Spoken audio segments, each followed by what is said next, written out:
अस्सलाम वालेकुम व्यूअर्स, उम्मीद करता हूँ आप सब खैरियत से होंगे। मेरा नाम है Usama Rashid and welcome to the channel big life.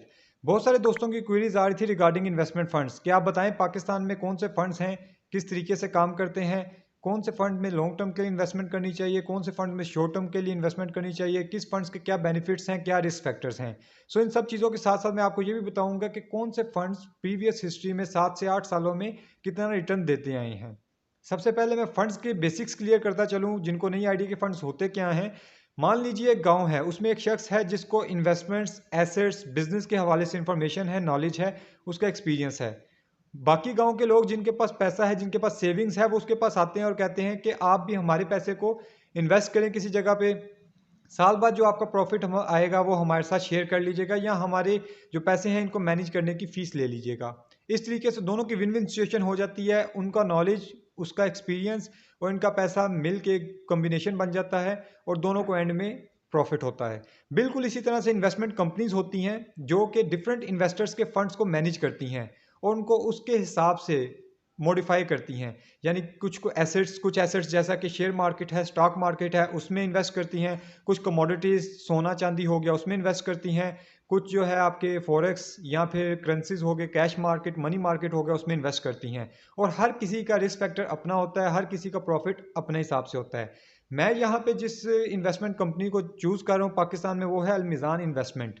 अब बाज़ लोग समझते हैं कि शायद मैं कोई मिज़ान बैंक की प्रमोशन कर रहा हूँ या मैं मिज़ान बैंक के किसी मार्केटिंग टीम का मेंबर हूँ। सो ऐसा बिल्कुल नहीं है। मेरा अपना उधर मिज़ान बैंक में अकाउंट है। इसके अलावा कस्टमर केयर जो मिज़ान बैंक की है वो काफ़ी बेहतर है। फिर इस्लामिक बैंक है, इस वजह से मैं इसको प्रेफर करता हूँ। आपको जो बेहतर लगे, जो सूट करे, आप उसके फंड्स में इन्वेस्ट कर सकते हैं। सो यहाँ पे मैंने आप लोगों के लिए 8 ऐसे फंड्स लेके आया हूँ जो कि चाहे आपकी माहाना आमदन की ख्वाहिश है, चाहे आप चाहते हैं कि लॉन्ग टर्म सेविंग प्लान के लिए इन्वेस्टमेंट करना चाहते हैं, या चाहे आप शॉर्ट टर्म में क्विक प्रॉफिट चाहते हैं, ये 8 फंड्स हैं। हाई रिस्क, मीडियम रिस्क और लो रिस्क के वाइज मैंने इनको डिवाइड किया है और इसके ये तकरीबन आपके सभी प्लान्स के मुताबिक मॉडिफाई हो सकते हैं। आप घर बैठे 5,000 रुपये है या 5 करोड़ रुपये है, इसमें इन्वेस्ट कर सकते हैं अलमिज़ान इन्वेस्टमेंट ऐप को डाउनलोड करके। प्रीवियस वीडियोस में मैंने सारी डिटेल बताई हुई है कि किस तरीके से आप लोग घर बैठे अकाउंट ओपन करवा सकते हैं, ऐप को यूज़ कैसे कर सकते हैं। डिस्क्रिप्शन में मैं लिंक भी दे रहा हूँ। सो अब यहाँ पे चल के हम देखते हैं कि कौन सा फंड किस तरीके से काम करता है। एक चीज़ आप लोगों ने अपने जेहन में रखनी है कि जो स्टॉक मार्केट का होगा वो हमेशा हाई रिस्क का फंड होगा और उसका रिटर्न भी हाई आएगा, उसमें लॉस के चांसेस भी ज़्यादा होंगे। लेकिन जो मीडियम रिस्क के होंगे या लो रिस्क के होंगे, उसमें आपकी ग्रोथ के चांसेस भी मीडियम होंगे या लो होंगे और उसके जो आपके लॉस के चांसेस है वो भी कम होंगे। अभी चल के हम देखते हैं सबसे पहले नंबर के फंड को। मेरी लिस्ट में सबसे पहले जो फंड है वो है मिज़ान इस्लामिक फंड, यानी MIF। 8 अगस्त 2003 को ये फंड लॉन्च किया गया था और इसमें इस टाइम पे नेट एसेट्स जो हैं इस फंड के वो हैं 29.83 बिलियन, यानी कि तकरीबन 30 अरब रुपए के करीब इसमें लोगों का फंड्स, लोगों के पैसा जो है वो पड़ा हुआ है इन्वेस्टर्स का, जो कि काफ़ी अच्छी अमाउंट है, जो ये शो करती है कि इस फंड ने कुछ ना कुछ प्रॉफिट दिया है, अच्छा रिटर्न दिया है, जिस वजह से लोगों का इस पर एतमाद है और लोगों ने इसमें अपना अमाउंट रखी हुई है। दूसरे नंबर पे देखा जाए तो ये हाई रिस्क का फंड है क्योंकि स्टॉक मार्केट में लिस्टेड है। स्टॉक मार्केट में ये KMI 30 इंडेक्स को रिप्रेजेंट करता है। KMI 30 index PSX data portal पे आप जाएंगे तो वहाँ पे जाके KSE 100 इंडेक्स होता है जो कि 100 कंपनीज को रिप्रेजेंट करता है। फिर KSE 30 होता है, KMI 30 होता है। KMI 30 जो है वो, क्योंकि इसका नाम ही मिज़ान इस्लामिक फ़ंड है, हलाल मुनाफा आपको देगा, हलाल जो प्रॉफिट है वो देने के लिए, तो इस वजह से KMI 30 में जो 30 कंपनीज होती हैं वो सब हलाल तरीके से कारोबार कर रही हैं, इस वजह से ये उसको रिप्रेजेंट करता है। और KMI 30 का इंडेक्स अगर 1% ऊपर गया है, आपकी इन्वेस्टमेंट भी 1% ऊपर जाएगी। अगर वो 1% नीचे आया है तो आपकी इन्वेस्टमेंट पे भी जो है 1% का लॉस होगा। बिल्कुल इसी तरीके से अब इसमें जो कंपनीज़ हैं आपकी KMI 30 में, ये मेजर जो पोर्शन है कंपनीज़ का वो है आपका ऑयल एंड गैस, जो एक्सप्लोरेशन कंपनीज़ हैं, मार्केटिंग कंपनीज़ हैं, जिनमें मैरी पेट्रोलियम है, PSO है, OGDCL है, इस तरह की कंपनीज है। जब आपने प्रिडिक्ट करना है कि KMI 30 की मार्केट ऊपर जाएगी या नीचे जाएगी, तो आपने ये माइंड में रखना है कि ये कौन सी कंपनीज का ज़्यादा प्रोपोर्शन इसमें हिस्सा है। अगर मिसाल के तौर पे आप पिछले दिनों देखें, 3-4 दिन से मार्केट काफ़ी नेगेटिव जा रही है KMI 30 की। अब उसकी वजह क्या है? चाइना में लॉकडाउन इस टाइम पे लगा हुआ है 2-3 बड़े सूबों में, और चाइना दुनिया का सबसे बड़ा मुल्क है जो कि तेल इंपोर्ट करता है। जब तेल की डिमांड कोई नहीं है चाइना के पास, सप्लाई पीछे वैसी मौजूद है, तेल की प्राइसेस नीचे आ रही हैं, सो उसी का इम्पैक्ट पाकिस्तान की इकॉनमी पे भी पड़ रहा है, पूरी दुनिया की इकॉनमी पे तेल की प्राइसेस का इम्पैक्ट पड़ा है। जिस वजह से तेल की प्राइसेस नीचे आई हैं, उसकी स्टॉक प्राइसेस भी नीचे आई हैं और KMI30 का इंडेक्स भी नीचे आ रहा है। तो आपने ये ज़रूर सोचना है कि मैं जिस इंडेक्स में जिस भी फंड में इन्वेस्ट कर रहा हूँ वो कौन से इंडेक्स को रिप्रेजेंट करता है, उस हिसाब से आपने फिर उसमें अपनी इन्वेस्टमेंट को मैनेज करना है। अब अगर इसकी मैनेजमेंट फ़ीस को देखा जाए तो इसकी 2% मैनेजमेंट फ़ीस है, यानी कि आपने पूरे साल अगर 1 लाख रुपया इस फंड में रखा है तो आपकी जो मैनेजमेंट फ़ीस है वो 1 लाख का 2,000 रुपया आपका पूरे साल का कटेगा। दिन का देखा जाए तो 0.005% वो बनता है। फिर इसके अलावा इसका फ्रंट एंड लोड देखा जाए, फ्रंट एंड लोड का मतलब होता है कि आपने जब इस फंड में एंट्री की है तो उस टाइम आपका कितने परसेंट कटा है, उसका फ्रंट एंड लोड जो है वो 2% है। फ्रंट एंड लोड से बचने के लिए मैं आपको सजेस्ट करूंगा कि आप खुद ऑनलाइन इसमें अलमिज़ान इन्वेस्टमेंट में अकाउंट ओपन ना करवाएं, बल्कि आप इनकी वेबसाइट पे जाके कॉन्टैक्ट अस के ऑप्शन पे जाएंगे और वहाँ पे इनके किसी सेल्स पर्सन से रब्ता करें और उनको बताएं कि मैं अकाउंट ओपन करवाना चाहता हूँ। वो आपको बेहतर तरीके से गाइड करेंगे और आपके साथ अपना व्हाट्सअप नंबर भी शेयर करेंगे। आफ्टर सेल जो सर्विसेज हैं वो भी देंगे आपको कि किस फंड में आप रखें, किस फंड में कन्वर्ट करें, सारी डिटेल्स वगैरह वो आपको देते हैं। उसके ये एक फ़ायदा और ये है कि वो आपको रिबेट भी देते हैं, फ्रंट एंड लोड से आपको बचा देते हैं। यानी आप किसी भी फंड में जो है कन्वर्जन करेंगे तो वो आपको फ्रंट एंड लोड उसका कोई नहीं लगेगा, 2% चार्जेस लगेंगे। मैं हफ्ते में 2-3 दफ़ा जो है मिज़ान कैश फंड यानी लो रिस्क से हाई रिस्क मिज़ान इस्लामी फंड में जाता हूँ और दोबारा कन्वर्ट बैक भी करता हूँ, लेकिन मुझे किसी किस्म की डिडक्शन का सामना नहीं करना पड़ता क्योंकि जो मेरा सेल्स पर्सन है उन्होंने मुझे वो रिबेट दिया हुआ है उस पर। अब अगर लास्ट में हम देखें कि MIF ने गुज़िश्ता सालों में अपने इन्वेस्टर्स को हर साल कितना रिटर्न दिया है तो उसके लिए हम फिस्कल ईयर को मेजर करेंगे। फिस्कल ईयर का मतलब है माली साल। अब माली साल जो पाकिस्तान का है वो आपका शुरू होता है तकरीबन 1 जुलाई से स्टार्ट होता है और 30 जून को ख़त्म होता है। यानी कि अगर 2013 का फिस्कल ईयर है तो इसका मतलब है कि वो 2012 की 1 जुलाई को स्टार्ट हुआ होगा और 30 जून को 2013 की ख़त्म हो गया होगा। सो यहाँ पे फिस्कल ईयर 13 को अगर देखा जाए तो फिस्कल ईयर 13 2013 के माली साल में इसने प्रॉफिट दिया है 50.7%, जो कि बहुत ही ह्यूज और बहुत ही अच्छा प्रॉफिट है। आपको एक मिसाल के साथ ज़रा समझाता हूँ कि जो रियल स्टेट है, प्रॉपर्टी में आप 1 करोड़ का घर लेते हैं तो उस पर आपको जो महाना आमदन आती है वो 0.3 से 4%, यानी कि 1 करोड़ की चीज़ पे 30-35 हज़ार पे 40 हज़ार पे मैक्सिमम आपको रेंट आता है। और यहाँ पे आपको 1 करोड़ पे 2013 में 5 लाख रुपया एक महीने में आपको रिटर्न आया है, एक साल में आपको 50.7% तक रिटर्न आया है।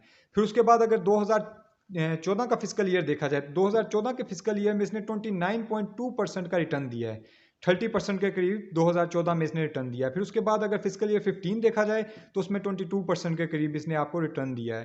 फिर उसके बाद फिस्कल ईयर 16 देखा जाए तो उसमें 17.5%, फिस्कल ईयर 17 में फिर 22% के करीब दिया है। फिस्कल ईयर 18 में जब हमारी गवर्नमेंट चेंज हुई है इलेक्शन के बाद, उस टाइम पे मार्केट में नेगेटिविटी थी जिस वजह से इसने उस टाइम -17% की डी ग्रो किया, -17% का लॉस दिखाया था। फिस्कल ईयर 19 में और 20 में भी देखा जाए तो ये माइनस में रहा था कोविड की वजह से, क्योंकि ये कोरोना की वजह से मार्केट सारी पूरी दुनिया की स्टॉक मार्केट जो है वो क्रैश की हुई थी, काफ़ी डाउन आई हुई थी, जिस वजह से ये भी डी ग्रो किया था और अब दोबारा से रिकवर कर रहा है। सो ओवरऑल देखा जाए तो एक अच्छी इन्वेस्टमेंट है, लॉन्ग टर्म के हिसाब से भी, शॉर्ट टर्म के हिसाब से भी अगर देखा जाए तो बेहतर इन्वेस्टमेंट है मिज़ान इन्वेस्टमेंट ऐप को यूज़ करते हुए, क्योंकि आप डेली देख सकते हैं कि अब मार्केट इसकी ऊपर जा रही है, आप उसमें कन्वर्ट कर सकते हैं। आप देखते हैं कि मार्केट अभी जो है मार्केट में ज़्यादा अच्छी न्यूज़ नहीं है, नेगेटिविटी है, तो आप उसको रिमेन लो रिस्क वाले फंड्स में रहने देते हैं, जिसका आगे हम जिक्र करेंगे। हमारे पास जो सेकंड नंबर फंड है वो है Meezan mutual fund. Mutual fund पूरी दुनिया में फंड्स की एक काफ़ी पॉपुलर कैटेगरी है। उसकी मेन वजह क्या है, मैं आपको एक लतीफ़े से इसकी बात समझाता हूँ। एक शख्स हलवाई की दुकान पे जाता है और जाके कहता है कि मुझे 1 किलो मिठाई तोल दें। फिर उसके बाद कहता है कि मुझे 1 किलो गुलाब जामुन भी तोल दें। हलवाई खुशी-खुशी तोली जाता है। फिर उसके बाद कहता है मुझे 1 किलो जो है वो खोया भी आप तोल दें। फिर उसके बाद कहता है कि मुझे 1 किलो ये चीज़, ये सारी चीज़ें मिक्स अच्छी-अच्छी करवा के कहता है अब इनको आपस में मिक्स करें। अच्छी तरीके से इनको मिक्स करके बाद में कहता है कि इसमें से मुझे सिर्फ़ ₹10 का दे दें। अब उसके बाद उसके साथ क्या होती है, ये तो हलवाई जानता है या वो जानता है। अलबत्ता म्यूचुअल फंड्स भी इसी टाइप का है। इसमें आपको मुख्तलिफ फंड्स को मिक्स करके, मुख्तलिफ अच्छे जो फंड्स हैं उनको मिक्स करके इन्वेस्टमेंट कंपनी जो होती है, जैसे अलमिज़ा इन्वेस्टमेंट है, वो उसने खुद चूज़ किए होते हैं कि कौन से फंड्स हैं जो बेहतर हैं, जिसको जो कि आपको प्रॉफिट अच्छा दे सकते हैं, कौन सी बेस्ट कंपनीज हैं, उनका मिक्सचर एक फ़ंड बना दिया है। उस फ़ंड में आप इन्वेस्टमेंट कर सकते हैं, ₹10 के भी ले सकते हैं, 5,000 का भी ले सकते हैं, 2,000 का भी ले सकते हैं, 5 करोड़ का भी ले सकते हैं। अब इसकी जो ऑप्टिमाइज़ ग्रोथ होगी, यानी कि ये कितना ऊपर जाता है, ये ओवरऑल कंपनीज़, क्योंकि ओवरऑल जो अच्छी कंपनीज़ होती हैं उनका टारगेट होता है वो हर साल ग्रो ही करती हैं, 10% 20% ग्रो करती हैं। तो आपकी इन्वेस्टमेंट पे भी उसी तरह से ग्रोथ होगी, आपकी इन्वेस्टमेंट भी उसी तरह से मैक्सिमाइज होगी। सो ये वैसे बाकी इसकी जो सिमिलरिटीज़ देखी जाए वो बिल्कुल मीज़ान इस्लामिक फ़ंड की तरह ये KMI30 इंडेक्स को रिप्रेजेंट करती है। कंपनीज में मेनली वही हैं, फ्रंट एंड लोड इसका और मैनेजमेंट फीस इसकी वही 2% है। फिर इसके अलावा अगर इसके रिटर्न वगैरह देखा जाए तो इसका भी तकरीबन सेम टू सेम वही रिटर्न है जो कि उसका फिजिकल ईयर 13 में जैसे 50% आया था, 40% वो 30% आया था फिजिकल ईयर 14 में, और इसी तरह से करते करते जो 2018 और 2019-20 के थे वो ज़रा से नेगेटिव में गए थे और स्लो हैं और अब दोबारा से रिकवर कर रही हैं। तो मीज़ान म्यूचुअल फंड भी एक अच्छी है। इसमें अगर नेट एसेट्स को देखा जाए 4.48 बिलियन इसके इन्वेस्टमेंट फंड्स हैं, 4.48 बिलियन के इसके नेट एसेट्स हैं। ये तो दो हो गए हमारे हाई रिस्क के। हमने देख लिया कि मीज़ान म्यूचुअल फंड्स और मीज़ान इस्लामिक फ़ंड दोनों हाई रिस्क के हैं और इसमें हाई रिटर्न के चांसेस भी हैं और आपकी जो लॉस है उसके भी चांसेस हैं। तीसरे नंबर पे भी हमारा हाई रिस्क का ही फंड है मीज़ान गोल्ड फंड। जैसा कि नाम से शो हो रहा है कि ये सोना यानी कि जो आपकी कमोडिटी है गोल्ड, उसको रिप्रेजेंट करता है। गोल्ड की प्राइसेस का डायरेक्ट इम्पैक्ट होगा इस पे। इसके अंदर जो नेट एसेट्स हैं अलमीज़ान गोल्ड फंड के, वो आपके लाई करते हैं तकरीबन 511 मिलियन के करीब।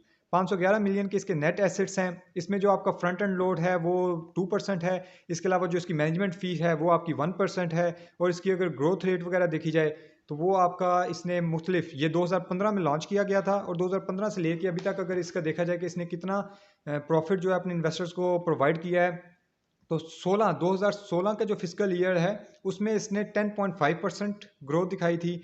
फिजिकल ईयर 17 जो 2017 का माली साल है उसमें इसने -7% डी ग्रो हुआ था। ये फिजिकल ईयर 18 में 12% ग्रो किया था, फिजिकल ईयर 19 में 30% ग्रो किया था और फिजिकल ईयर 20 में फिर ये 23% ग्रो किया था। ओवरऑल देखा जाए तो ये लॉन्ग टर्म इन्वेस्टमेंट के लिए एक बहुत ही बेहतर इन्वेस्टमेंट है, यानी कि इसने ज़्यादातर आपको जो है प्रॉफिट ही दिया है। अगर इसके 4-5 साल में देखा जाए तकरीबन 60 से 70% ये प्रॉफिट अपने इन्वेस्टर्स को दे चुका है। जिन्होंने 5 साल पहले इन्वेस्ट किया होगा वो अब तक 60 से 70% प्रॉफिट इसमें ले चुके होंगे। चौथे नंबर पे हमारे पास मीज़ान बैलेंस फंड है। ये एक मीडियम रिस्क का फंड है। 2004 में इसको लॉन्च किया गया था। 4.5 अरब रुपए के करीब इसमें नेट एसेट्स मौजूद हैं।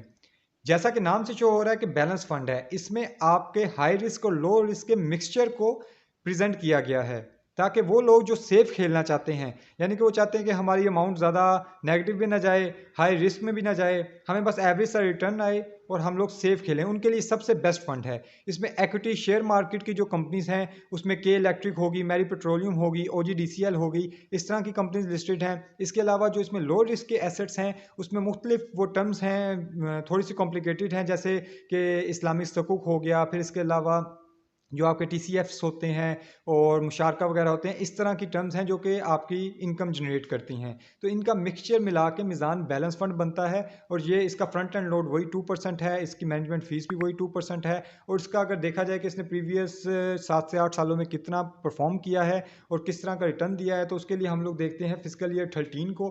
फिजिकल ईयर 13 में इसने आपको ग्रोथ दी है 31.8% की। फिर इसके बाद फिजिकल ईयर 14 में इसने 19.4% की ग्रोथ दिखाई है।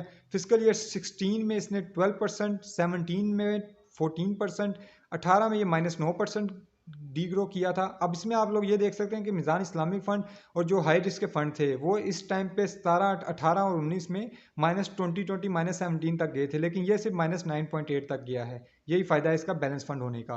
फिर इसके बाद अलावा देखिए फिजिकल ईयर 19 में देखा जाए तो भी -12% तक गया था और फिजिकल ईयर 20 में ये दोबारा से 8.14% की ग्रोथ पे आ चुका है। Fifth number